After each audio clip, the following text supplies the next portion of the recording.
Salve galera, começando mais um episódio Incendiados Podcast. E esse episódio vai te mostrar que quando você reconhece quem Cristo é, a sua identidade também é te dada. Vem com a gente nessa? Bora!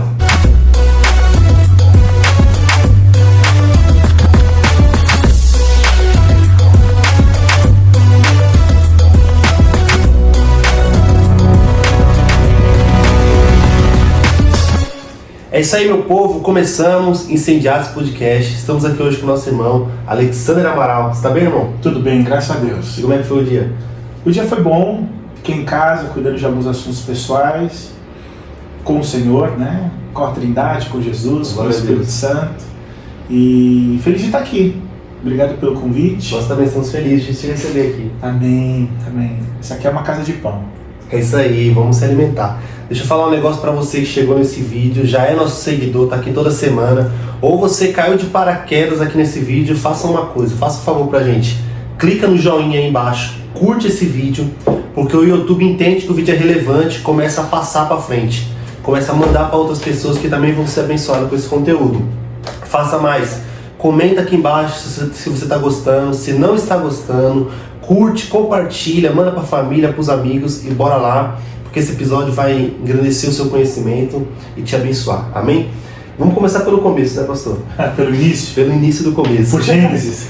Vamos lá, pelo Gênesis. Quem é o senhor? Se apresenta pra gente.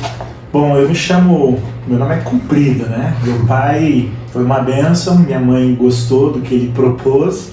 Então, meu nome é Alexander Ednilton Souza de Amaral. Eita, que pena.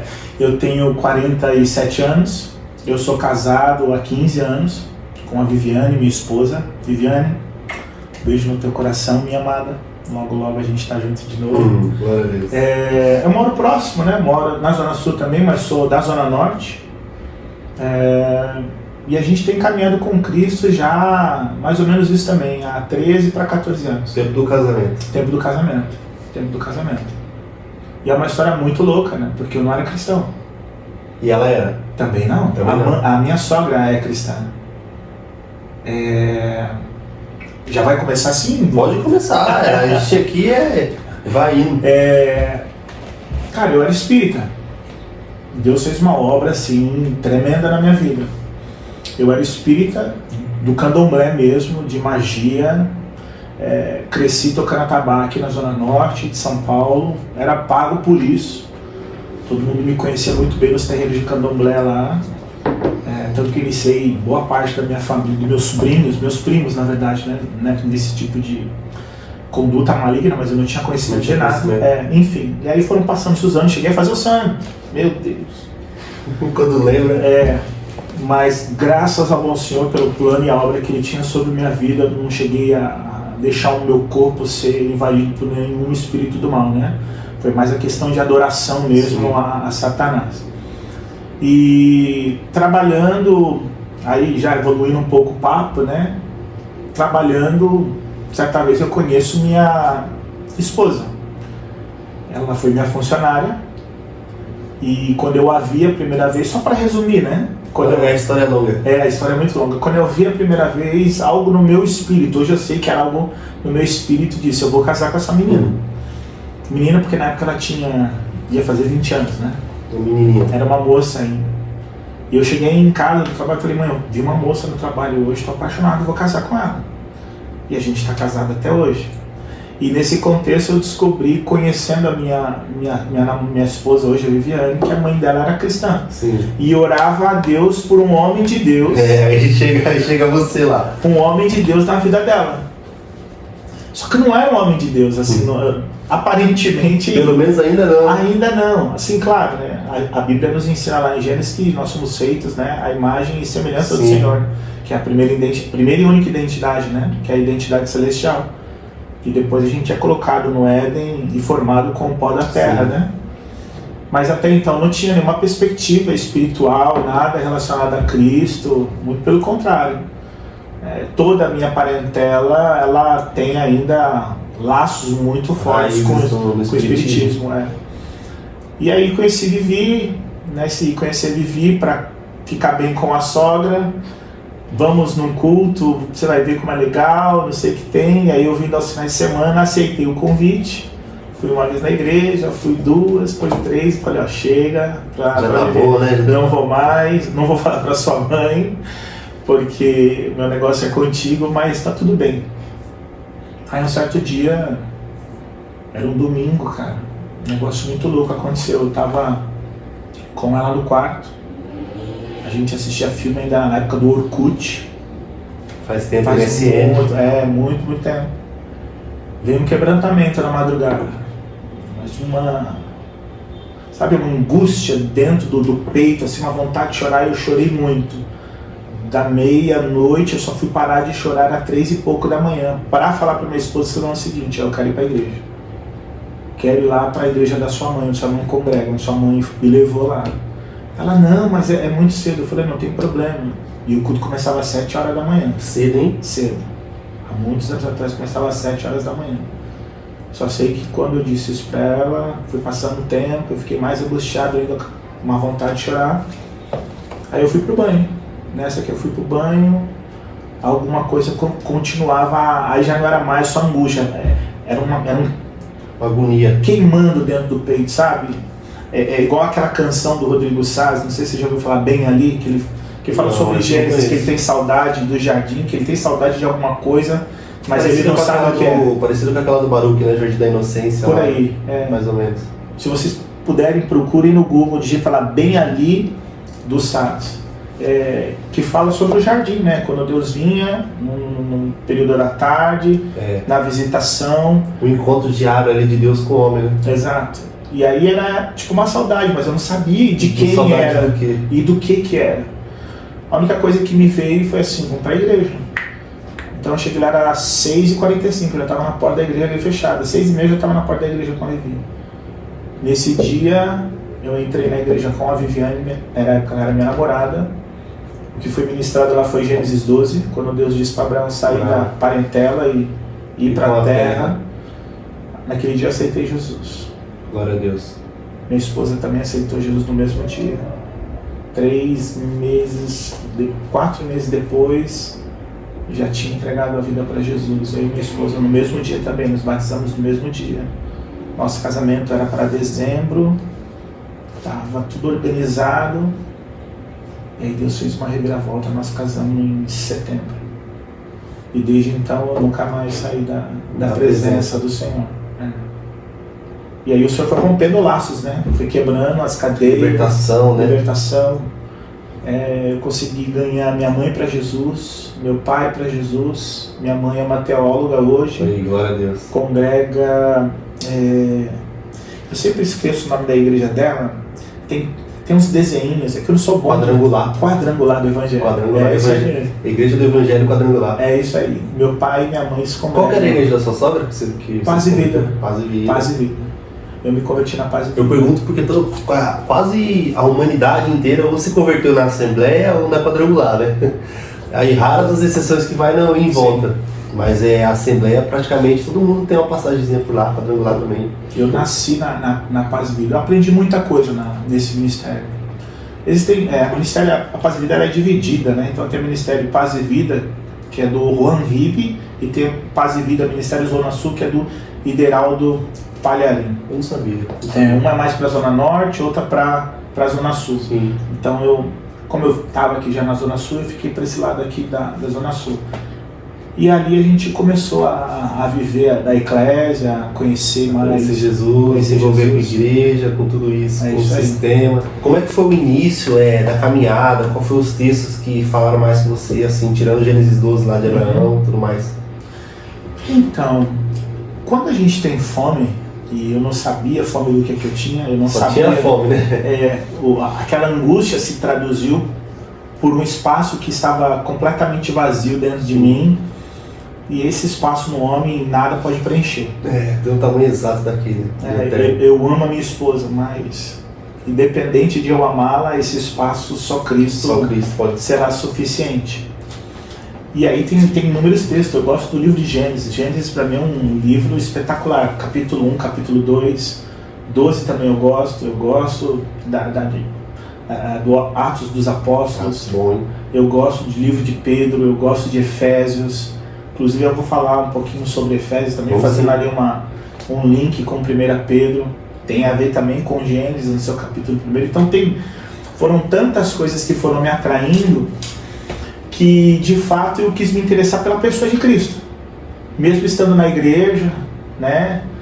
Cada igreja com sua liturgia, cada igreja com o seu jeito de adorar a Deus, sendo assembleiano ou não, paz e evidência, como o pessoal fala, ou bereano, né? Enfim, chegou um momento que eu via muitas pessoas falar de Cristo, né?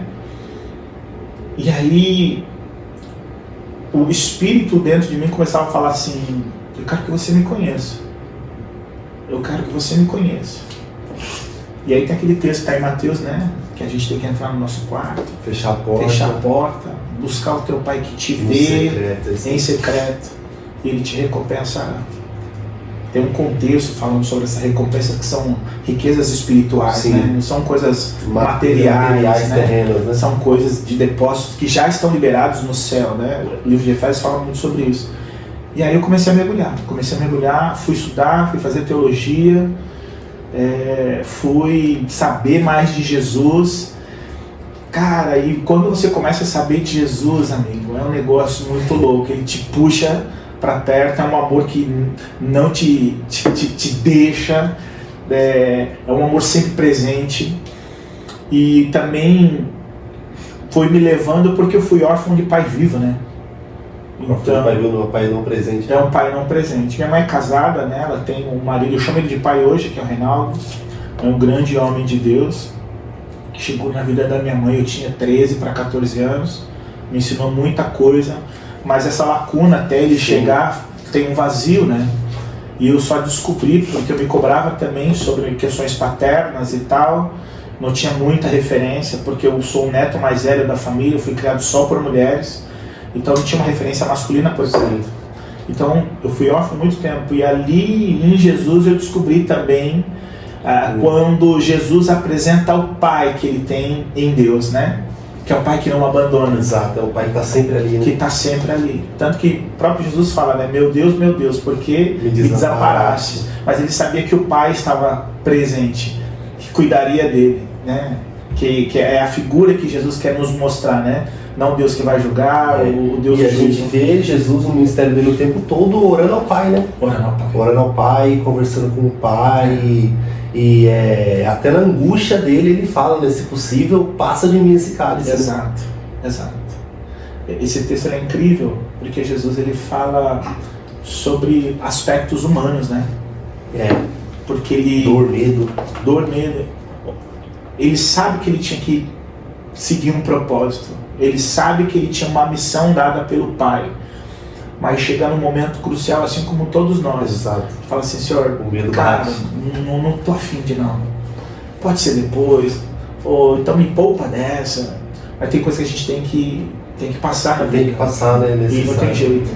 Então esse texto para mim também é muito significativo. Principalmente a missão de Jesus, né? A missão de Jesus. Se Jesus não tivesse feito aquilo, não tivesse enfrentado, onde nós estaríamos? O que seria de nós? Exato.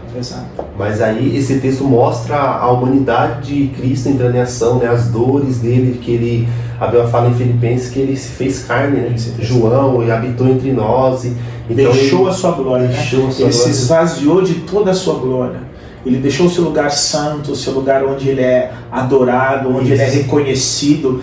E é tão tremendo isso que mesmo ele tenha se esvaziado em humildade, porque foi isso, não de autoridade. Sim, porque ele não deixou de ser Deus. Né? Não deixou de ser Deus, mas ele se esvaziou de humildade, de glória manifesta, para ser glorificado aqui na terra através do seu comportamento. Mas questões espirituais revelava quem ele era. Tanto que as pessoas reconhecem, né? Não só as pessoas, mas você vai ver alguns textos que os próprios espíritos imundos, mesmo que ele ainda não tenha falado que ele era Cristo, que ele era Senhor, ele falou para muitos que ele era o Messias, mas os espíritos falaram, Senhor, Não, Jesus, não. O que você quer comigo aqui agora? Essa hora não chegou a hora ainda não chegou a hora. Não, então vai lá, falando pro demônio, entra naqueles porquinhos ali, tá tudo certo. Então pode. E assim acontecer, reconhecendo a autoridade do Senhor Jesus. Tanto que para ele esse texto é o Gadareno, né? É o Gadareno. Ele chama ele de filho do Altíssimo, né? Do Altíssimo. Ele reconhece ali a majestade de Jesus, a autoridade. Exatamente. Isso é muito rico, porque o texto de Filipenses fala que ele era Deus e ele foi humilde e fiel até a morte. E morte de cruz. E também foi lhe dado o nome. Que está acima de todo nome. Esse nome é o que nós adoramos, né? É o único que a Bíblia fala que ele é o primeiro e o último, toda a glória, tudo isso. Exato. E é legal a gente falar isso porque tem surgido uma teologia aí dizendo que Jesus não pode ser adorado, né? Deve ser adorado. Tá surgindo uma teologia que ele não pode. Entendeu? O contrário, você não pode adorar Jesus. É a teologia dos judeus, né? Só se for, né? Porque judeus não adoram. Eles não reconhecem o Messias. Existem alguns judeus messiânicos que reconhecem Jesus como o Messias. Mas os judeus de judeu original não. A gente ainda é gentil, não temos ainda o pacto da aliança, né? Da circuncisão. Enfim, nosso pacto está no sangue de Cristo, né? Nossa aliança é através do sangue de Cristo e não através da circuncisão, do prepúcio, enfim, toda aquela nossa oração é que eles reconheçam, né? Exato. Toda a história bíblica. O próprio Pedro, se você citou o Pedro aí, ele era um cara que brigou muito com essa ideia do evangelho dos gentios, né? E ele reconhece isso. A gente vê a pessoa muito inconsistente. Sim. E depois a gente vê esse Pedro que escreveu essa carta. Você fala, não é a mesma pessoa. Não é a mesma pessoa. São vidas transformadas. É isso que Cristo quer fazer conosco, né? O apóstolo Paulo, ele diz que ele já não tinha mais a vida dele. Ele diz que Cristo vivia nele. Ele disse que morrer com Cristo era lucro. E ele dizia, sejam meus imitadores, assim como eu sou de Cristo. Assim como Pedro, nessa metanoia, né, que é uma transformação de mente para mudar comportamento, esse é o cerne do ministério de Jesus. É claro que ele rasga o véu, né, quando ele ressuscita, nos reposicionando de volta ao nosso lugar, né, que é a eternidade ao lado de Deus Pai. Mas ele quer também que a gente entre nesse lugar e permaneça lá, que é esse lugar onde nós somos santos e aqui, através do caminho que ele trilhou, somos santificados. Olha só o que está escrito aqui no livro de 1 Pedro, se você me permite, eu quero ler um versículo que diz assim, 1 Pedro, no seu capítulo 1, se você quiser me acompanhe aí, você que está em casa, nos acompanhando, pega a sua Bíblia, a versão que eu vou ler é a NVI, eu gosto muito dessa versão. Então, no livro de 1 Pedro, capítulo 1, versículo de número 14. Aliás, eu vou ler do 13, mas a ênfase vai ficar no versículo 16. Ele diz assim, portanto, estejam com a mente preparada, prontos para agir. Estejam alertas e coloquem toda a esperança na graça que lhes será dada quando Jesus Cristo for revelado. Olha que maravilha. Como filhos obedientes, não se deixem amoldar pelos maus desejos de outrora, quando viviam na ignorância, mas, assim como é santo aquele que os chamou, sejam santos vocês também em tudo o que fizerem, porque está escrito, sejam santos porque eu sou santo. Se a gente trazer para uma amplitude, aí você vai entender o que Pedro está falando. Ele está falando sobre o modo de viver. Sim, sobre a vida cristã. Uma vida cristã, sobre um comportamento. E o que é relativo nesse texto? Não há nada de relativo. O que há é uma contundência de uma consciência prática de uma vida cristã. É o que Paulo tinha no seu cotidiano. Paulo ele tinha que ir para alguma cidade. Paulo ele não titubeava nas suas tomadas de decisões. Ele sabia quem ele era, ele sabia o que ele tinha que fazer, quando ele tinha que fazer, como tinha que fazer, porque Jesus guiava o apóstolo.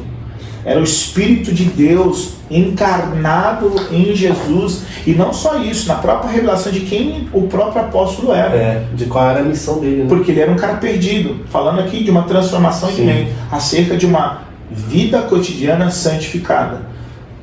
Paulo era um doutor da lei. Um gênio, né? Era um gênio. Ele era judeu com ascendência romana. É tipo uma dupla nacionalidade, né? Então ele mordia, soprava, ele era o dono da lojinha. Ele era dono de tudo, né? Então ele recebe ali legalidade por ser um fariseu mestre e conhecedor dos 5 livros da Bíblia, lá a lei, a Torá, a lei. E está lá em Êxodo: não adorará outros deuses, ou fará para você uma escultura de deuses, enfim. Então ele pega aquilo, se agarra e fala assim: vou para cima, vocês me dão uma carta, vocês me ortogam? Vou. Imagina quantas pessoas Paulo matou. Muitas. Prendeu. O próprio, quando ele se converte, ele estava indo fazer isso, né? A Bíblia, eu aprendi que onde a Bíblia não tem voz, eu não tenho ouvidos. Mas existe um contexto de perseguição. E a gente sabe pelas histórias, né? Os historiadores dizem que as perseguições, elas eram sangrentas. Isso com certeza. Né? Para que as pessoas não seguissem a Cristo, para que as pessoas deixassem de seguir a Cristo. Então, falando nessa mudança de comportamento e mente, perdão, Jesus ele veio, na verdade, para nos santificar. Porque Jesus ele mesmo diz: eu sou o caminho, a verdade e a vida. E o que esse texto tem a ver falando com o que Jesus disse? Com o estilo de vida, meu amigo. É o que nós estamos fazendo aqui, falando de Jesus. Mas não é só o falar de Jesus. A própria palavra do Senhor diz que quer comais, quer bebais, quer façais qualquer outra coisa. Fazer tudo para a glória de Deus. Essa mentalidade de pensar em Deus o tempo todo, né? De cada atitude que a gente for tomar, a gente perguntar o que isso glorifica a Deus. O que isso vai glorificar a Deus, e isso ser meio que uma base nas nossas decisões. Eu acho que é isso que é uma vida guiada, né? Uma vida transformada. Tudo, quando você diz assim, que a gente tem que pensar tudo para a glória de Deus, eu vou ser mais profundo. Você chegou a adquirir algumas coisas nesses dias? Comprar alguma coisa? Sim. O que, por exemplo? Eu comprei uma máquina de lavar. Uma máquina de lavar. Boa. Por que você comprou uma máquina de lavar? Porque eu precisava de uma máquina de lavar melhor. Você usa essa máquina? Uso. Ou você deixa ela parada no canto? Não, ela uso bastante. Usa bastante. Então você fez o quê? Comprou. Comprei, adquiri. Você adquiriu. A vinda de Jesus tem esse mesmo contexto. Quando tudo foi perdido no Éden, com a queda de Adão, Jesus, ele retoma esse lugar de autoridade quando ele ressuscita. Sim. Então ele tem as chaves do inferno, da vida e da morte, ok? Ele passa no Hades, saqueia o inferno e tal. E com isso, ele nos compra com seu sangue. É claro que esse comprar não é uma imposição. É aqueles que reconhecem Jesus Cristo como... Tem uma cláusula aí do... como Senhor de nossas vidas. Né? Então, se a gente reconhece como Ele Senhor de nossas vidas, automaticamente eu já não tenho vida, cara. Sim. Foi comprado. Acabou. Então é isso que a galera mais nova precisa entender. Porque aí eu já não fico mais naquele fato, sabe, pensando no que Deus gostaria. Não, eu vou fazer porque eu preciso fazer. Né? Jesus Cristo, ele não pensou no que o Pai queria. Ele fez o que o Pai ordenou ele a fazer. O Pai deu uma ordem. Vai lá. Não está lá em João 3,16? Amou o mundo de tal maneira que deu. Entregou o seu único filho. Acabou. Então o senhor vai me dar? Vai. Então tudo bem. Então eu vou fazer a parada. Vou resgatar. Tem uma história muito louca sobre isso aí que está lá em Apocalipse, né, que o Cordeiro foi imolado antes da fundação do mundo. A gente, para entender isso, dá uma chapada. Como é que você vai entregar algo que nada existia? Porque o mundo não existia ainda, mas tá fala do plano de Deus, né? De salvação. Então, com a vinda de Jesus, cara, como Pedro está falando aqui, sejam santos que eu sou santo, como o apóstolo Paulo diz, né? Sejam meus imitadores, assim como eu sou de Cristo. Esse texto fala sobre comportamento, sobre estilo de vida. E quando Jesus nos comprou, eu aprendo que a escolha de Jesus me deixou sem escolha.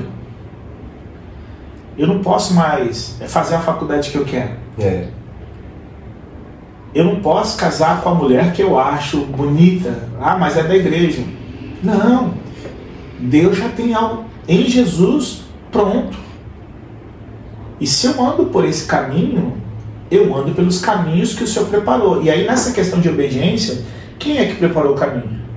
Ele, né? Beleza. Eu sou santo hoje? Não, eu me santifico. Santo. Achei que você é santo porque a Bíblia fala, não chama de santo, né? Mas através de Cristo. Isso, através de Cristo, a justificação. Mas porque Ele fez um caminho. Isso, porque então esse caminho foi santificado. Não por causa de nós. Não por, não por mérito próprio, mas por Cristo. Agora, se eu não andar no caminho que Cristo me propõe, eu não sou santo. Exato. Então, eu sou santificado. Então, aí tudo que eu faço é santificado pelo caminho que eu faço através de Jesus Cristo. Por seguir Jesus, por obedecer a palavra. Porque a linguagem de amor de Deus é amor, é obediência. Ele fala que a gente tem que amar os mandamentos. Isso é uma forma de santificar e inclusive de render glória ao próprio Deus, né? Exato. A nossa obediência é uma forma de nós louvarmos a Deus. Exato. E é isso que é uma verdadeira adoração, né? É uma verdadeira adoração. Que é uma entrega de vida, que é uma vida entregue, que obedece os mandamentos. E quando a gente faz o contrário, Sim. na verdade a gente está negando e desonrando tudo isso que o próprio Deus falou. Nós estamos negando a palavra. Nós estamos negando fé. Podemos entrar em apostasia. Que é o perigo, né? Que é o perigo. E nesse caminho de santificação, de santificar todas as coisas, por isso que eu estou enfatizando, né, que a gente precisa caminhar para que tudo que a gente faça por o caminho que Cristo preparou é santificado. Um exemplo claro: você é casado. Sim. Você trouxe a sua esposa veio com você, então vocês caminham em santidade. Sim. Porque vocês estão debaixo da autoridade de Deus, através da autoridade de Cristo. As suas decisões, elas precisam ser pautadas por aquilo que o Senhor espera. As minhas decisões têm que ser pautadas por aquilo que o Senhor quer. E se eu fujo desse contexto, eu não santifico a obra e não glorifico o Pai. Exato. Né? Porque se eu não faço algo que Jesus pede para eu fazer, que já está escrito, né, que a minha vida e a sua vida, antes mesmo de chegar no ventre da nossa mãe, já foi escrito. Ele sabe. O plano já está executado, o plano já foi escrito, está tudo pronto, já está ali. Ó. Agora, eu só vou andar nesse lugar se eu for obediente. E as obras ali, elas vão sendo santificadas, não por mérito, mas porque Jesus preparou um caminho. Isso se chama eleição, isso tem a ver com identidade. Pega a sua Bíblia, abra no livro de Efésios, no seu capítulo 1. Efésios 1. Isso, Efésios 1. Está pertinho, a gente já está. Olha que coisa tremenda. Vamos lá. Porque a gente sempre fica perguntando: Senhor, como é que o Senhor vai me abençoar o casamento? Quantas pessoas perguntam: quando que o Senhor vai abençoar o meu trabalho? Quando que o Senhor vai abençoar uma porta de emprego? E coisa e tal. Olha o que está escrito no capítulo 1. Ó. Paulo, apóstolo de Cristo Jesus, pela vontade de Deus, aos santos, tá vendo? Aos santos e fiéis, em Cristo Jesus, que estão em Éfeso. A vocês, graça e paz da parte do nosso Pai e do Senhor Jesus Cristo. Bendito seja o Deus Pai de nosso Senhor Jesus Cristo, que nos abençoou com todas as sortes. Aonde são? Nas regiões espirituais e celestiais em Cristo. Bendito seja o Deus Pai do nosso Senhor Jesus Cristo, que nos abençoou com todas as bênçãos espirituais nas regiões celestiais em Cristo Jesus. Porque Deus nos escolheu nele antes da fundação do mundo para sermos santos e repreensíveis em sua presença. Olha só que coisa louca, e assim, beleza, na presença do Senhor, entendendo que se eu fui eleito nele, onde Deus está? Na eternidade. Sim. Fora do tempo. Fora do tempo, do espaço. Ele está no seu ambiente de glória. A gente está aqui, os anjos estão falando o quê? Santo, santo. Isaías 6, né? É isso aí. Santo, santo. Beleza. Esse ambiente é onde a gente foi gerado. Por isso que a nossa imagem é a imagem e semelhança de Deus. Não é só a imagem espiritual. Talvez é por isso a curiosidade que ninguém nasce ateu, né? Talvez é por isso que ninguém nasce ateu, né? Porque a pessoa, quando ela nasce, ela já tem uma inclinação, uma consciência de que existe algo a mais, ou uma divindade que ele ainda não conhece, mas ele sente de alguma forma que existe. Sim. Existe um elo que é o fôlego de vida. Para muitos, né? É o que a Bíblia diz quando assopra lá, então o Senhor coloca o fôlego de vida sobre o barro. Então, nessa eleição de sermos a imagem e semelhança de Deus, nós somos seres espirituais, santos.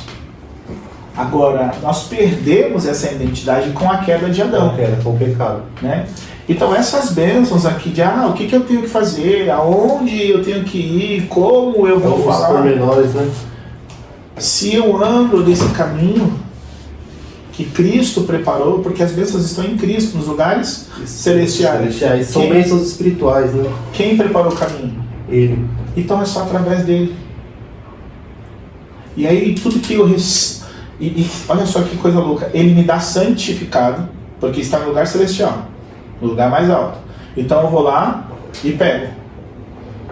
Materializo aqui através da fé, materializo aqui através da oração, materializo aqui através de comunhão, materializo aqui através de um devocional, porque pela fé eu entro nesse lugar, porque eu tenho uma identidade, eu estou ligado em Cristo, eu acesso esses lugares espirituais, eu subo lá e pego, e trago para cá. Sim. Eu entendo o que o Pai quer e trago para cá. Ele me dá santificado. Eu tenho que devolver santificado para Ele. Porque não tem nada a ver comigo, tem a ver com Ele. Porque dele, por Ele, para Ele são todas as coisas. É sempre assim nesse caminho. Tudo que a gente faz é para glorificar Ele, né? Para glorificar o Senhor.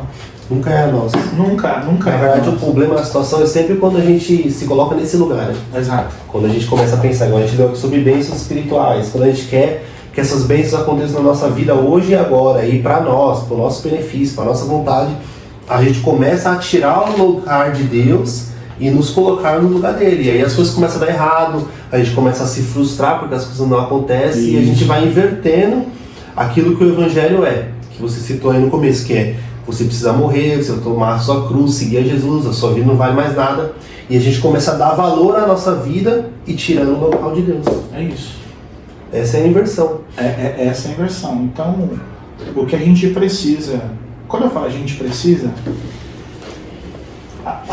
você disse que tem algumas igrejas falando que... Algumas novas igrejas, algumas novas teologias, né? Que não pode adorar a Jesus. É uma mistura de judaísmo com cristão. Cara, eu não ouvi falar disso. Deve ser uma doideira mesmo. Não, porque o cara, eu dei uma acompanhada no pessoal que fala isso, e todos os textos que mostram Jesus sendo adorado por pessoas, por anjos e tudo mais, ele precisa dar um jeito de dizer que aquilo não é uma adoração, aquilo é apenas uma reverência ou algo do tipo que você pode fazer para um rei, mas adorar a Deus, a Jesus, você não pode fazer isso. E aí mistura com o judaísmo, com aquela cabala judaica e um monte de coisa, e vai distorcendo tudo. E aí o cara se diz pastor cristão e não adora Jesus. Então você vai, a sua mente vai... Tem uma coisa errada aí nessa história, mas é uma coisa que eu vi que tem um pessoal falando aí, eu quis dizer, porque Jesus ele é merecedor de toda a honra e toda a glória, e a Bíblia fala isso muitas vezes, né? Só ele é digno. Apocalipse fala que eles olharam entre aqueles que estavam no céu, naquele instante, né? Na terra, e ninguém era digno, choravam, pranteavam, dizendo que ninguém era digno de abrir o selo. Eles estavam perplexos, desesperados, até que vem ele. Então, A Bíblia também fala que haveria um tempo que as pessoas procurariam mestres segundo as suas próprias concupiscências. Chegou, né? Então a gente está nesse tempo de apostasia, a gente está vivendo aí, terminando o sétimo dia. Eu acredito que tem mais 2 gerações só até agora. O que você chama de sétimo dia? Cara, é da ressurreição de Cristo. A gente precisa de tempo. Posso voltar aqui com mais tempo para a gente falar sobre isso aí. Pode. Mas tem a ver com a morte e ressurreição de Jesus. Né? Fala semana, 7 dias. A gente está próximo, Jesus está voltando. Claro que ninguém sabe o dia nem a hora. Não. Mas ele tem uma conta teórica, né? Falando assim, de aproximação, que a gente está entrando nos tempos já da... A gente é a última igreja, né? A gente é aquela igreja de Apocalipse, tá? Éfeso, Pérgamo, nós somos todas elas. O que a gente entende, eu acho que um grande sinal é que Paulo fala em Tessalonicenses, né, que antes da volta de Jesus viria a apostasia. Sim. Então parece que um esfriamento espiritual é um dos sinais da volta de Jesus. Sem contar o que Jesus fala em Mateus 24, da falta de amor e guerra, um monte de coisa, e o evangelho e um monte de coisa.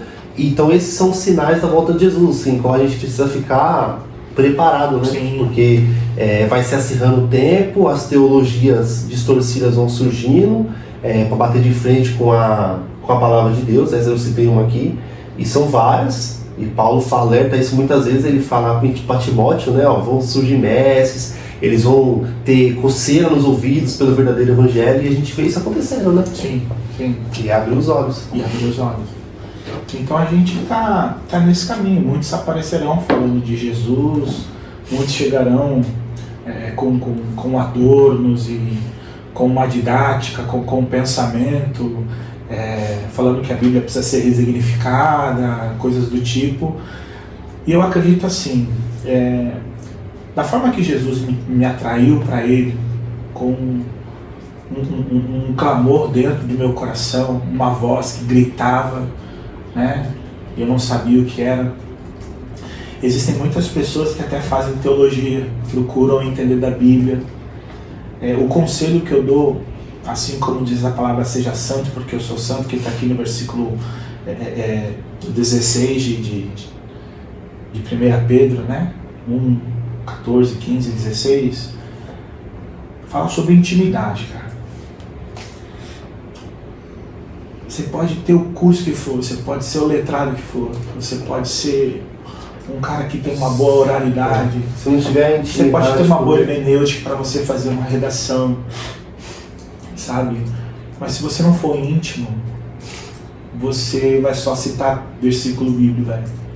Você vai abrir a Bíblia e você vai falar daquele que você não conhece. Eu acho que o que é mais duro pra gente é chegar naquele último dia e ser rejeitado, cara. Sabe? Quando chegar no dia do Senhor, do dia da vingança do Senhor, sabe?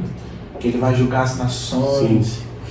E Ele dizer pra mim, dizer pra você, misericórdia, né? Mas falando aqui em linhas gerais.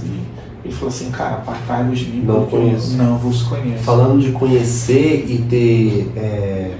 saber quem a gente é, você falou sobre a identidade lá no começo. Eu queria que você falasse mais um pouquinho sobre isso, sobre a nossa identidade, porque na verdade é isso que vai fazer com que a gente, é o primeiro passo, nós sabemos quem somos nós. Sim. É o primeiro passo para nós entendermos como conhecer a Deus, e conhecendo a gente conhece o nosso Criador. Sim. E a gente conhece o que Ele quer para nós, e só assim a gente consegue conhecer Ele e fazer com que Ele conheça a gente, para não chegar naquele grande dia e Ele não conhecer a gente. Legal. Tem um texto que pode usar como base, ele fica em Gênesis, né?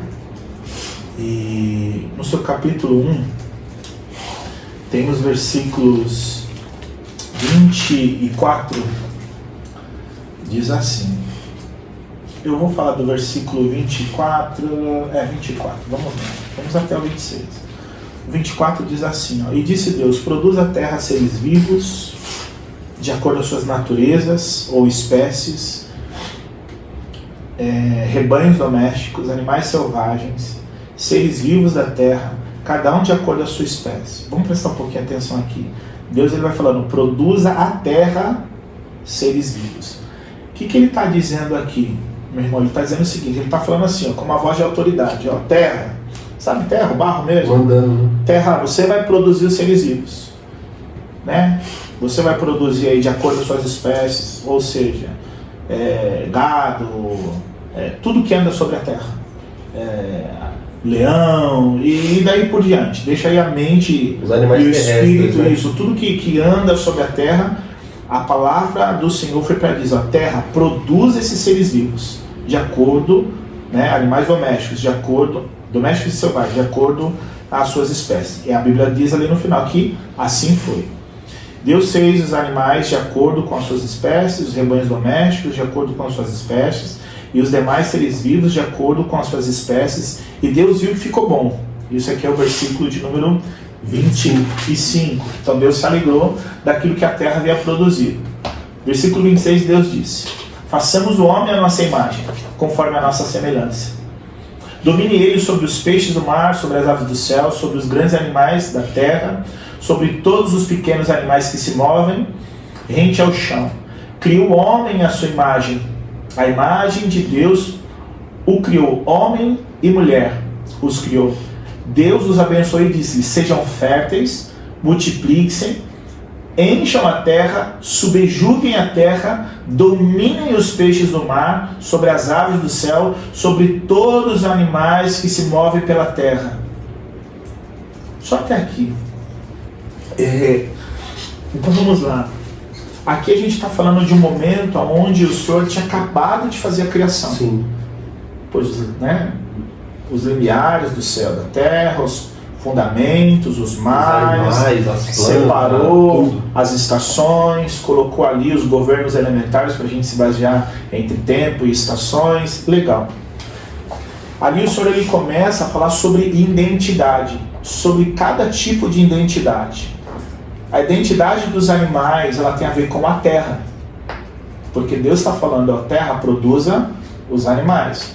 Isso eu aprendi com o meu apóstolo, que é o Luiz Hermínio, que é onde eu congrego hoje. E ele dá um exemplo que depois muitas pessoas começaram a usar esses exemplos nas suas ministrações. Eu não vou me furtar porque isso é uma chave, é uma revelação espiritual. É aquela mesma coisa. Deus foi lá e plantou, falou para a terra produzir os animais, depois produzir as árvores, a árvore os frutos, os mares produziam os animais, né, conforme a sua espécie. Sim. Então as próprias águas foi produzindo os peixes e tudo que nela existe. Beleza. Se você pega uma fruta de uma árvore hoje e tira dessa árvore, ela vai morrer, cara. Sim. Porque ela só tem vida enquanto ela está ali. Agarrada na árvore. Porque ela está agarrada à sua origem. Isso é um fundamento. Qualquer fruta que a gente está comendo, ela está morta. A flor que a gente... vai morrer, né? Não, ela já morreu. Ela perdeu seu vínculo, ela está morta. Porque ela não está ligada à sua origem. Não tem mais... Ela tem uma função. Correto? A fruta, os animais, eles foram criados com uma função. Mas se ela está desconectada à sua origem, ela perde a vida. Vou te dar um outro exemplo. Você já deu um buquê de flor para sua esposa? E ele murcha. Mas chega bonitinha, né? É. Agora, se essa rosa permanece ali na roseira, quanto tempo ela permanece viva? Bem mais. Porque ela está ligada à sua origem.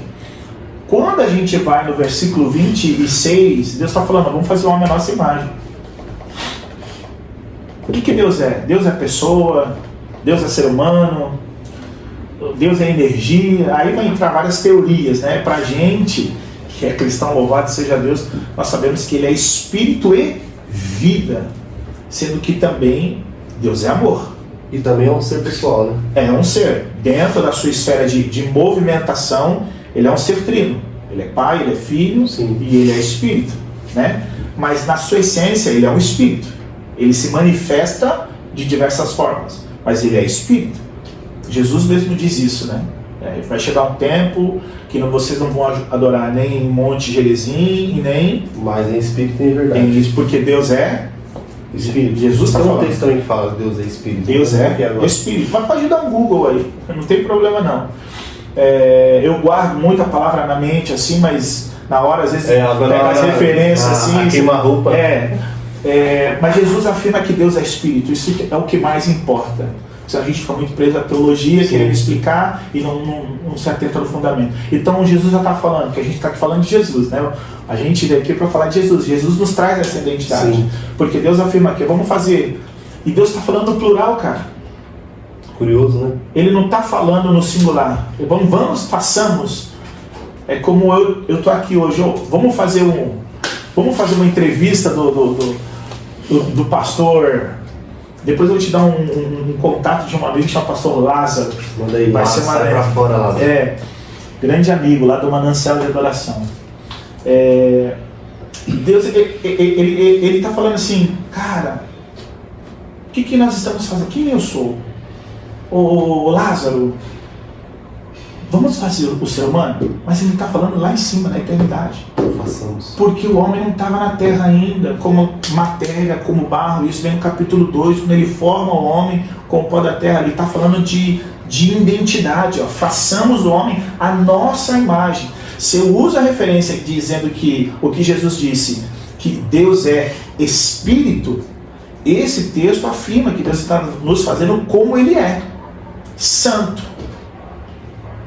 Então eu sou criado santo. Sim, eu sou feito santo, perfeito, a imagem de Deus. Por isso que eu trouxe o livro lá de 1 Pedro, lá naquele capítulo, porque Deus diz, seja santo, porque eu sou santo. Pedro ele está só fazendo uma referência e nos levando de volta à origem.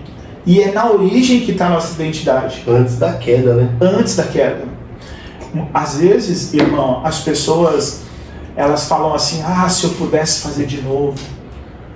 O que eu fiz que deu errado? Aonde eu posso consertar? Se eu pudesse voltar atrás. E é aí que o cristão ele peca. Porque o cristão ele quer voltar atrás, mas ele não volta à origem. O conserto das coisas não é voltar atrás. Alinhar as coisas corretamente não é voltar atrás. Não é que a gente não deva se arrepender, não, a gente tem que voltar à origem. Eu preciso voltar para Deus. E você vai pegar inúmeras cartas, inúmeros profetas falando para o povo, assim diz o Senhor, voltem para mim. Se voltem, né? Se voltem, vocês abandonaram o seu Deus. Então a nossa identidade ela é espiritual, cara. Ela não é natural. Nós estamos aqui num corpo natural, com uma experiência natural, para voltar para a nossa casa. Sim. E dentro dessa identidade, se a gente compreender isso, eu acredito que o irmão compreenda, está o segredo aqui da parada. Porque quando a gente é feito à imagem de Deus, Ele libera sobre nós algumas coisas, como ordem. Não é como clichê, não é como jargão. As pessoas hoje vão na igreja atrás de uma bênção, não é? A gente falou aqui um pouco atrás, as pessoas vão na igreja hoje atrás de uma cura, ou não é? E existem inúmeros motivos para as pessoas irem, até mesmo nós, muitas vezes a gente vai à igreja, ela faz um propósito, faz um jejum, busca o Senhor para alcançar algo. Só que a Bíblia diz que Deus nos deu autoridade. Ele fala para a gente sujeitar a terra. Então o plano de Deus nunca foi salvação. Uau, escandalizando aqui agora. Continua. A ideia original de Deus nunca foi salvação. A ideia de Deus é domínio. Tá aí o texto. Autoridade, ó. Deus, 27. Deus criou o homem à sua imagem, Deus criou homem e mulher, os criou. Deus os abençoe e sejam férteis, multipliquem-se, encham e subjuguem a terra. Olha ele falando aqui, Deus, dominem sobre os peixes do mar, sobre as aves do céu, sobre todos os animais que se movem pela terra. E Deus disse, eis que lhe dou todas as plantas que nascem, todas que produzem semente, todas as árvores que darão fruto, elas servirão de alimento para vocês. Deus falou assim, na sua identidade, se você saber quem você é em mim, se você saber qual é o seu caminho correto, segundo aquilo que eu lhe proponho, você vai dominar a terra, você vai subjugar a terra. Por isso que a Bíblia diz que a terra clama ardentemente a expectativa, a manifestação dos filhos de Deus. Posicionamento. Inclusive essa é um fundamento inicial, né? A autoridade do homem perfeito ali, sem pecado. E é uma promessa de que nós, junto com Cristo, nós reinaremos, né? Nós reinaremos junto com Cristo. E inclusive aí já não quero entrar muito, aprofundar para não entrar em outro tema, senão a gente vai...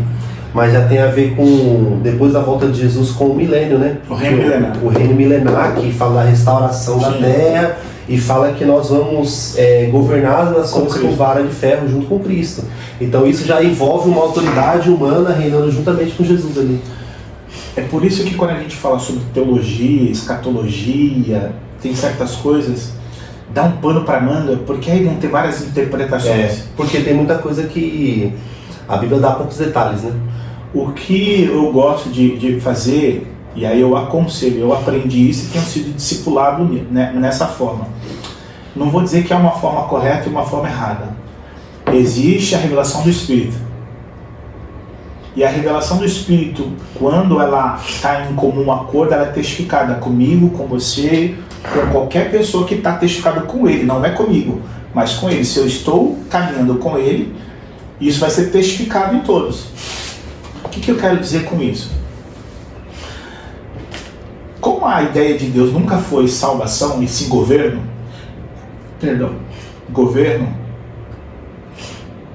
a partir do momento que Jesus retoma na cruz tudo aquilo que Satanás, assim que ele é batizado, tem até a ver com isso aqui, tá? Porque o homem caiu e perde esse domínio aqui no Éden. Sim.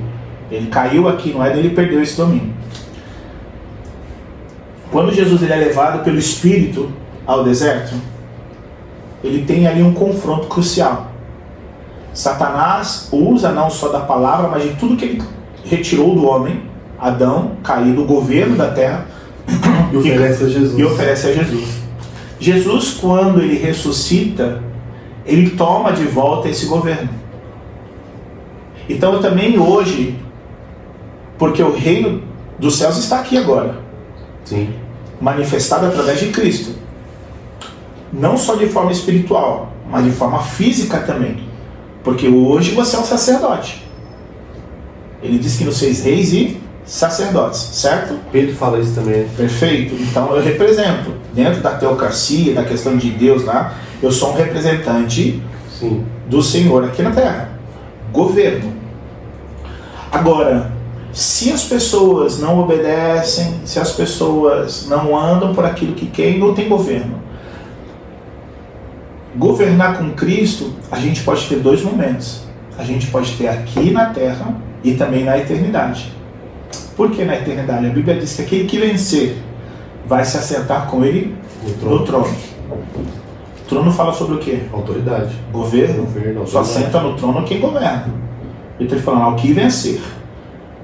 Então, quando eu venço, eu vou governar com Cristo. Porque se a gente fala de reino de Deus, não é um parlamento. É um reino. É um reino. Não é uma democracia. É um reino. E quando a gente estuda, mediante as coisas que a gente tem de história natural do homem, como é que se constitui um reinado? Então você tem um rei, você tem príncipe, você tem outras esferas de governo abaixo do rei. É um reino, né? O reino não tem só o rei, tem várias outras coisas junto. Exato. E aí vão ter reconhecimento segundo as obras. Isso tem a ver com aquilo que o senhor fala sobre o galardão também, eu acho. Tá lá em Apocalipse. Exato, é que a gente não tem muitas informações sobre isso, mas como é um reino, dá a entender que no reino também tem posições, porque igual o milênio nós vamos governar com Cristo, mas será que todo mundo vai fazer a mesma coisa? Entendeu? Não tem como saber. Mas se a palavra diz que nós vamos governar com Cristo, fala sobre... não há demérito dentro do reino de Deus. Não, porque tudo é honra. Já está lá, né? Exato. Agora, a salvação é só o começo das coisas. Depois que o Senhor Jesus restaurou a autoridade sobre tudo, e nele nós podemos expulsar demônio, nós podemos curar os enfermos, a terra responde a Jesus reconhecendo a autoridade dele, o mar se aquieta, entre outras coisas. A gente pode fazer isso, porque Jesus mesmo disse, olha, se você crer, você vai fazer obras iguais ou maiores do que eu fiz. Tudo em nome dele, né? Tudo em nome dele, né? Então assim, Então a gente vai poder fazer coisas maiores. Então, dentro disso, cara, eu estou trabalhando, fazendo o que é certo. A palavra do Senhor diz que o galardão está com Ele. Ele vai nos retribuir segundo as nossas obras. Aí eu só preciso entender que obra que eu estou servindo, irmão. Que tipo de trabalho eu estou servindo. Se a minha vida é de Cristo, eu estou fazendo a vontade de Cristo na sua plenitude? Aquilo que eu estou fazendo está glorificando o nome do Senhor? E essas obras, inclusive, elas só aparecem porque a nossa vida é de Cristo, né? Inclusive porque nós somos resgatados, é que nós evidenciamos isso com as obras, né? Com o amor de Jesus que nós deixamos transparecer por nossas vidas. É isso, Coríntios fala sobre isso. As obras, elas estão relacionadas ao amor hoje. Porque foi o amor de Deus em Jesus Cristo que deixou claro as obras de salvação e redenção. Tem um texto muito legal que está lá em Atos que fala muito sobre isso, sobre referência. Porque Jesus deixa essa referência para a gente. Quando Pedro e João eles estão indo, está lá em Atos, eu acho que capítulo 6. Atos 4, quando eles vão pregar na igreja lá, que eles curam o cara na porta. Isso, Atos 4. Obrigado, Atos 4. Tem um texto ali, as pessoas não prestam atenção. Eles dizem assim, abre aí, vamos lá para Atos 4, vamos dar uma navegadinha na Bible. Na Bible é boa. As escrituras. Olha, se você não pautar, se você não for me guiando aí, cara, eu abro a boca e não paro de falar. Relaxa. Atos 4, Pedro e João no Sinédrio, perante o Sinédrio.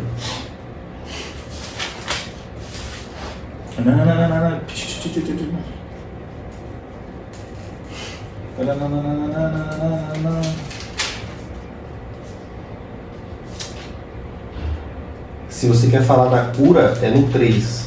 Começa no capítulo 3.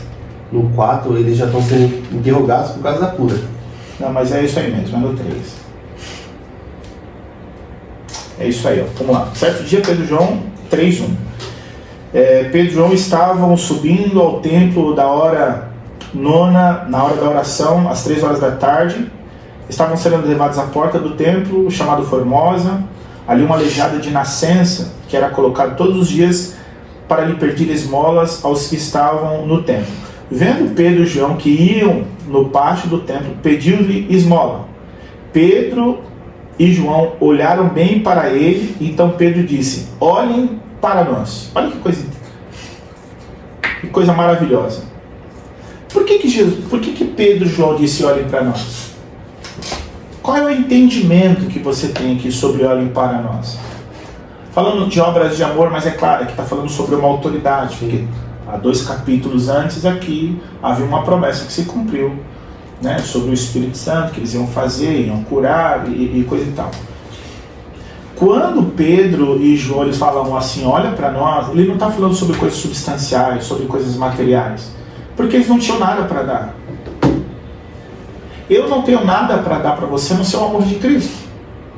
Ninguém tem nada para oferecer a ninguém se não for o amor de Cristo. Jesus ele quer ser amado no próximo, não em mim mesmo. Jesus escolheu ser amado no próximo. Como assim? Quando eu faço para você, não é quando eu faço para mim. O que é para mim é para o Senhor. Sim.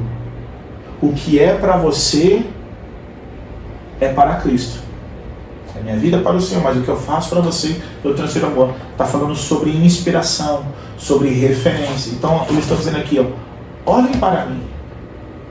Porque o que você quer de mim? E ele fala, né? Na continuação, ele fala que ele não tem ouro nem prata. Assim, eu não tenho nada para te dar. Do que você está querendo. Coisas... Que é o que ele está pedindo, né? O que ele não queria nem ser curado, ele queria o dinheiro, né? Aí que está o lance. Mas quando eu tenho uma identidade, quando eu sei quem eu sou, quando eu trabalho não por méritos, sem esperar galardão ou fazer coisa em troca, eu, em amor, me torno uma referência para as pessoas. Porque existiam muitas pessoas. Mas por que eles pediram só para Pedro e para João? Você tá falando do aleijado, né? Do aleijado. É que na verdade eu acho que ele pedia para todo mundo, né? Mas a Bíblia está falando ali que todo mundo chegava na porta, mas naquele momento pediu para quem? Sim, pediu para eles chegaram ali. Por quê? Referência. Tem coisas, irmão, eu vou dizer uma coisa aqui, que muita gente vai chegar para você e vai ficar pedindo, vai chegar para outras pessoas e vai ficar pedindo, mas só homem de Deus tem algo para dar para alguém. E que é o mais importante, que é o mais importante. Que é a continuação do texto, né? Posso ler? Pode. Que ele fala, né? O homem olhou para eles com atenção, esperando receber algo, esperando receber alguma coisa. Exato. E Pedro disse: eu não tenho prata nem ouro, mas o que eu tenho eu te dou. Em nome de Jesus Cristo, o Nazareno, levanta e anda. Então o que Pedro entrega para ele ali é uma cura e uma manifestação do poder de Jesus, né? O nome de Jesus ali sendo elevado, pregado. Ele abre um portal para aquele cara, para que ele também exerça aquilo que ele recebeu. Você vai ver quando Jesus ele cura aqueles homens que estavam leprosos. Quantos eram? 10. Quantos voltou para agradecer? 1. Ele poderia ter feito a mesma coisa. Obras de amor. Amor tem a ver com reconhecimento de quem Jesus é na nossa vida. Por isso que eu volto. Eu não vim aqui para deixar uma coisa, sabe, assim, aleatória, sabe, querido? Eu vim conversar sobre fundamentos acerca de uma percepção de Jesus sobre aquilo que estava acontecendo naquele tempo. Outrora, é claro que nós começamos falando sobre a nossa identidade, mas Sim. acerca de santidade, e quando nós santificamos os nossos caminhos através de Jesus, e esse caminho nos leva lá em Gênesis, da nossa identidade original, que é ser santo, para devolver tudo santificado para o Senhor. Abrindo um parênteses, porque eu posso estar na igreja, eu posso estar aqui pregando, você pode estar com o seu programa aqui. Cara, se não tiver em santidade, o nome do Senhor não vai ser glorificado. É só um movimento. O cara que toca lá na igreja é só um soar de um violão. Sim. A menina que dança é só um belo movimento, mas não tem santificação, não tem santidade se eu não caminho por aquilo que Cristo deixou como caminho. Não vai para o Pai, então não vai dele, porque dele e para ele são todas as coisas. Alguma coisa atravessou no caminho e parou. Sim. Então aqui o que Pedro estava fazendo é trazendo essa pessoa para vir não só para Cristo, mas para manifestar esse amor através de um testemunho. E o testemunho não é só cura. O testemunho ainda maior é a vida que aquela pessoa leva, né? Exato. Eu não vou ler tudo porque é muita coisa, mas logo depois nesse texto eles são interrogados por causa dessa cura, né? Exato. E eles são meio que proibidos de fazer isso. Aí Pedro fala: importa obedecer aos homens ou a Deus? Exatamente. Entendeu? Mesmo diante de uma repreensão de uma autoridade ali, ele permanece na ordem que Jesus deu para ele. E tudo tem a ver com identidade, irmão. A identidade está quando eu obedeço, a identidade está quando eu sei quem eu sou, a identidade está quando eu compreendo uma escritura e busco uma revelação, não só apenas o texto, porque o texto, seu espírito, a letra, a Bíblia diz que só por si só ela mata. É ele que é o espírito que traz a luz do entendimento da palavra de Deus, né? Por isso que tem conflitos em cerca como vai ser o reino milenar. Escatologia. E aí a gente tem que deixar o Espírito ministrar o nosso coração. Não importa quanto tempo você está na igreja, irmão. Não importa quanto tempo você caminha com Cristo. Quanto tempo você tem de igreja. O importa é o quanto você se relaciona com Cristo. Isso, verdade. Muitas pessoas querem títulos, cara. Você foi pastor da onde? Você congregou com quem? Você ficou à frente de qual ministério? Isso é vaidade, cara. O que importa é essa referência aqui que Pedro aqui e João tá falando. Cara, eu não tenho nada para te dar, mas o que eu tenho, o que ele tinha? Jesus. Pronto, cara. Se eu tenho Jesus, eu vou amar o próximo, cara. Se eu tenho Jesus, eu vou perdoar. Cara, porque a Bíblia, aqui eles pegaram o ensinamento que lá atrás Jesus foi questionado, o cara é aleijado, mas quem pecou da família dele? Sim, não importa. O que importa é o quê? É que Deus seja glorificado nisso. Pronto. Também. Exatamente. Então aqui, Pedro, ele foi treinado e ele teve que executar aquilo que ele aprendeu. É o que nós temos que fazer nos nossos dias. O mesmo Pedro que outrora, na cabeça dele, ele estava pensando também quem pecou ali, né? Aquele rapaz está daquele jeito. Cara, Pedro tem um texto que Jesus pergunta para ele, não só para ele, mas pergunta para todos os discípulos e também para aqueles que seguiam ele. Quem diz que eu sou? Vai para mim responder? Não. Se quiser responder, você responde. Vamos interagir aqui. Não tem, não. Eu gosto disso, porque a gente conversa. Não fica só aqui, tá? A gente conversa, mas Jesus pergunta para geral antes de chegar nos 12. Sim. Eu falo de uma linguagem aqui tranquila, tá? O que a galera tá falando que eu sou aí? O que eles estão dizendo? Vocês aí, os que estão mais distantes, vocês estão ouvindo falar alguma coisa sobre mim? Uns dizem que você é profeta. Outros dizem que você é... Não, aí eu vou falar o que o Pedro falou, né? Não, Pedro depois. Não, isso eu não sei, eu não lembro. Uns dizem que você é profeta, uns dizem que você é o Messias e tal. Aí Jesus falou, mano, esse negócio não tá certo. Aí ele sai do macro e vem pro micro, só pros 12. E vocês aqui? Vocês caminham comigo. E aí vem o Pedro, porta-voz. Vocês caminham comigo. Mas ele não pergunta só para Pedro, cara. Esse que é o lance. Pedro é o que responde, né? Pedro é o que responde porque ele teve um acesso, eu interpreto da mente santificada, irmão. Cada um vai ter uma teologia para explicar essa parada. Eu entendo que Pedro é aquele que mais estava perto de Jesus, embora a Bíblia fala que João era o do amor, que sempre ficou por perto, era o mais amado.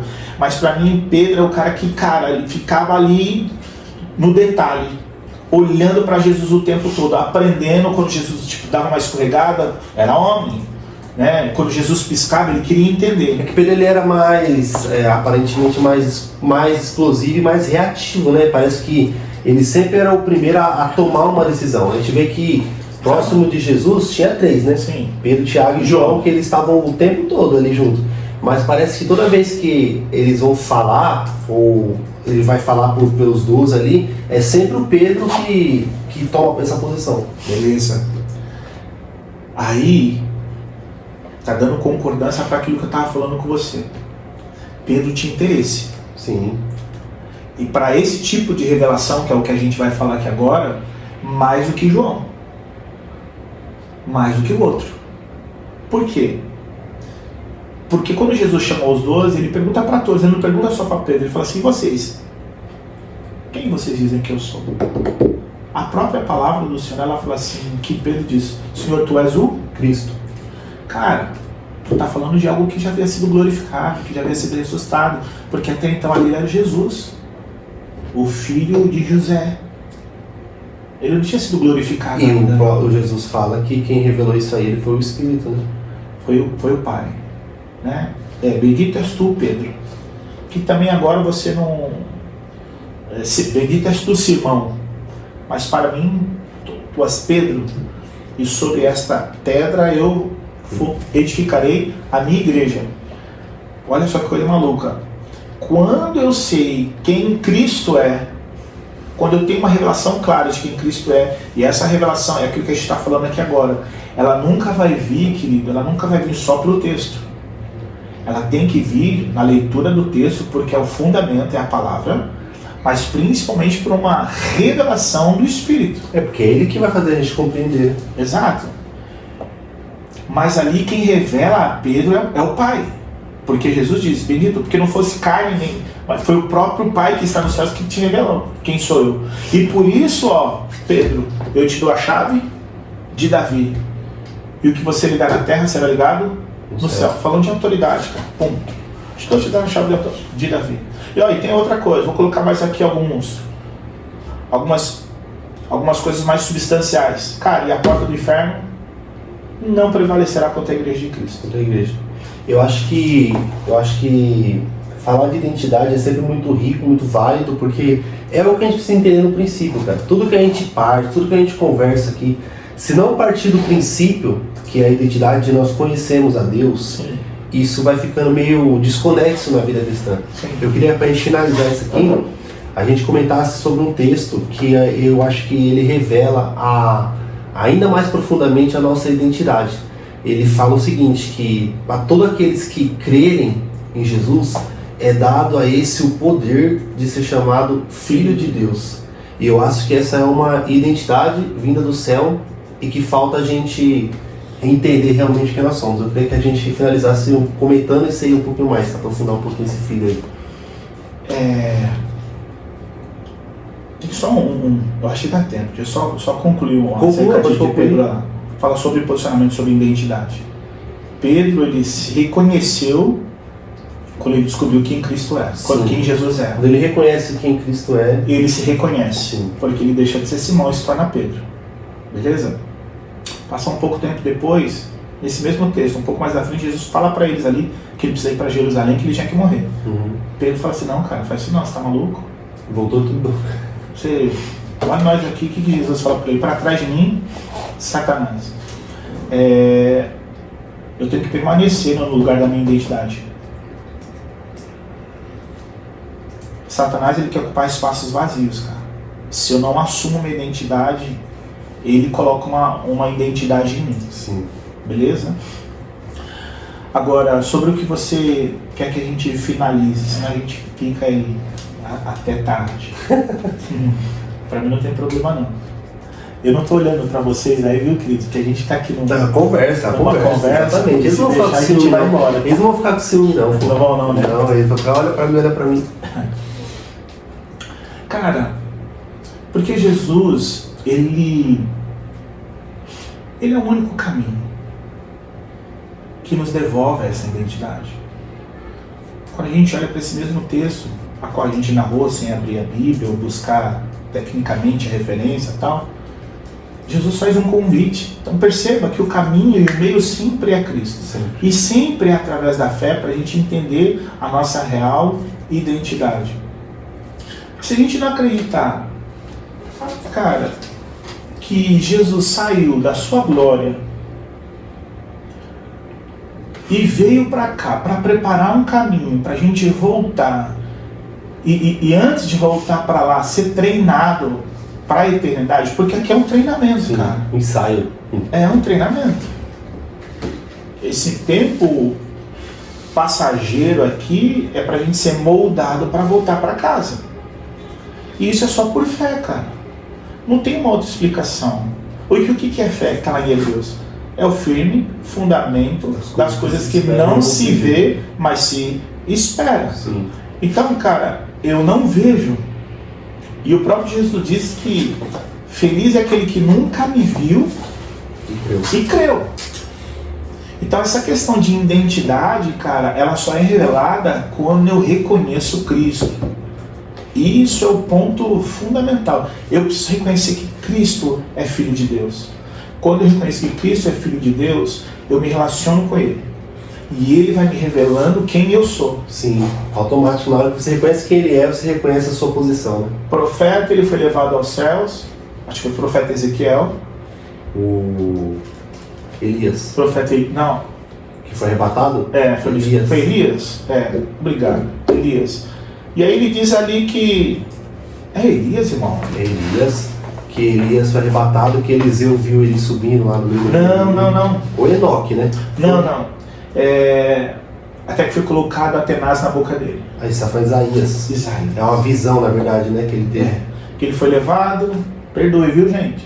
Relaxa. Como é que eu falo? É ao vivo, aqui ao vivo, que ele foi levado e ali ele falou que tinha lábios impuros e iria um povo de impuros lábios. De impuros lábios. Beleza. Por que ele disse isso? Porque ele reconheceu quando ele viu a glória. Quando ele viu a glória. Quando ele chegou diante... É isso mesmo. Exato. Quando ele viu diante do trono de Deus, ele se reconheceu. Pecador e falho. Era o seu estado, mas não a sua identidade. Né? Então, são esses os pontos. Eu preciso reconhecer Jesus para reconhecer o meu pecado. Nisso, a minha identidade ela vai sendo restaurada. Esse é o ponto crucial. E o que vem depois? O que vem é uma vida em santidade, caminhando com Cristo, e tudo que está em minha volta vai sendo santificado. Aí eu devolvo para Cristo, Cristo devolve para Deus e o Senhor aceita. E essa é a verdadeira adoração. Essa é a verdadeira adoração. Porque senão, sem santidade, ninguém agrada a Deus. Ninguém verá Deus. E isso é tão profundo de um jeito que todas as pessoas que tiveram esse entendimento, elas largaram tudo para viver. O próprio exemplo do Paulo. Eu ia falar isso agora. Paulo, ele era um gênio, ele era o mestre da lei, ele era fariseu, ele sabia tudo. E ele fala, eu considero tudo isso aqui como esterco, como nada perto da glória. Sublimidade de conhecer a Cristo. E esse cara que era tudo isso, ele fala, eu sou o principal dos pecadores. É isso. Esse é o nosso papel. E o papel da igreja, irmão, o papel da igreja dos dias de hoje é trazer uma mensagem, não é uma mensagem para encher o crente de esperança para segunda-feira. A igreja, ela precisa tornar as pessoas maduras no seguinte sentido de faca na caveira, irmão. Você tem que ficar atento porque o Satanás está na porta aí. Jesus está voltando. A gente não pode mais ter cultos motivacionais, não dá para ter mais mentoria pastoral, cara. Coaching, sabe? O culto, cara, eu tô falando uma linguagem tranquila assim, porque aqui eu posso, tá? Pode. E se você me ver pregando, vai mudar. Muda, porque aí é uma outra batida. Cada terreno é um terreno. Aqui você é um cara jovem, então eu posso ter uma linguagem mais jovem. Quem nos assiste também é de todas as idades. Eles entendem. Não sei a palavra, mas eles são ecléticos. Enfim. A gente... Me ajuda aí. Você vai editar isso aí depois, né? Você vai editar isso aí depois. Né? Tem os cortes, eu boto preto e branco. O que a gente tá falando mesmo sobre... Eu não lembro não. Não, lembra sim, poxa. A gente estava falando de Paulo agora e você estava falando dos coaches, das mensagens motivacionais. Vou voltar daquele ponto lá então. As igrejas.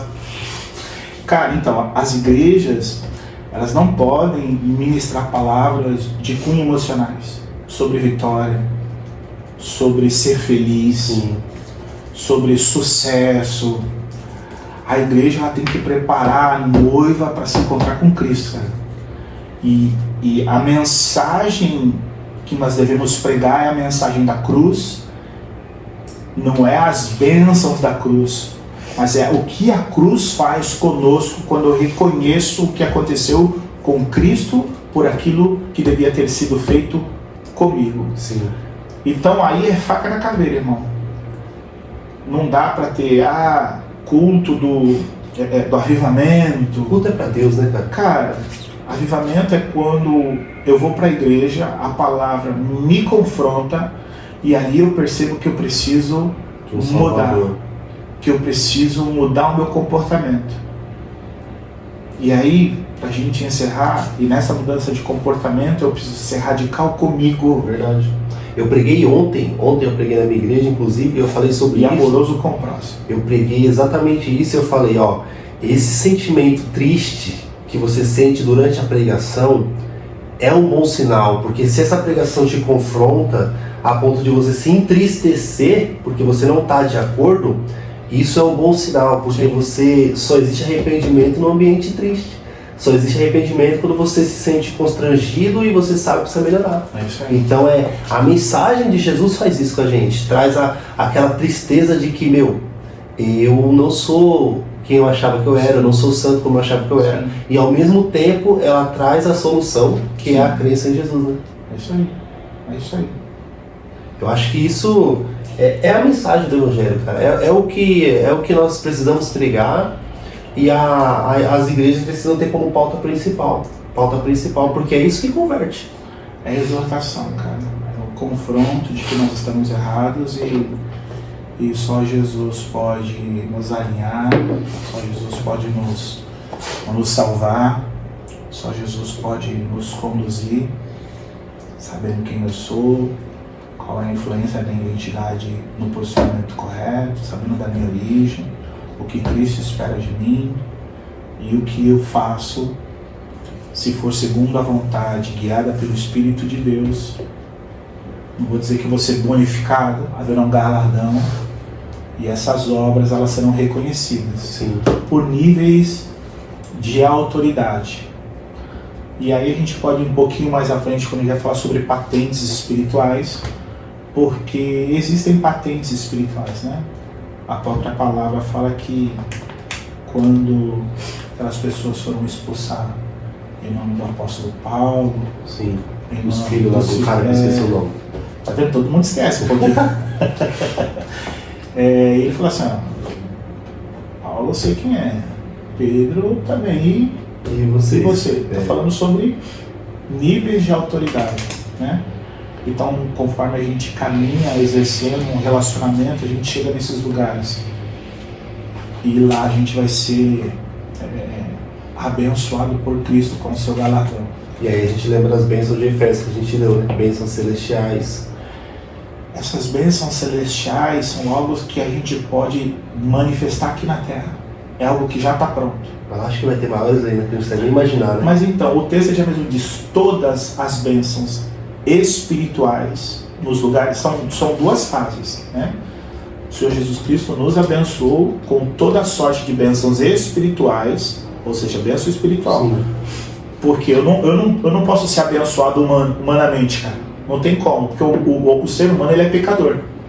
Eu sou abençoado no espírito. Não é no homem natural. Sim. Aqui é só manifestação. Ou por... Já tomou um outro rumo. Ou por misericórdia, ou porque eu sou obediente. A misericórdia demora, porque a misericórdia vai depender da vontade de Deus. A obediência eu já tenho acesso. Eu já tenho um caminho. Ele fala que quando a gente é obediente, a gente tem acesso a algumas coisas. Efésios, não é alguma, todas. Tá aí, irmão. O Senhor nos abençoou com todas as sortes de bênção espirituais. Milagre não é natural, ele manifesta naturalmente. Sim, mas milagre é espiritual. Né?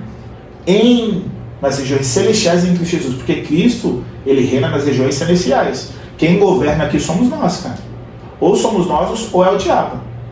Cristo só governa na terra através de mim e através de você. Cristo não governa hoje na terra. Parece uma loucura que eu estou falando.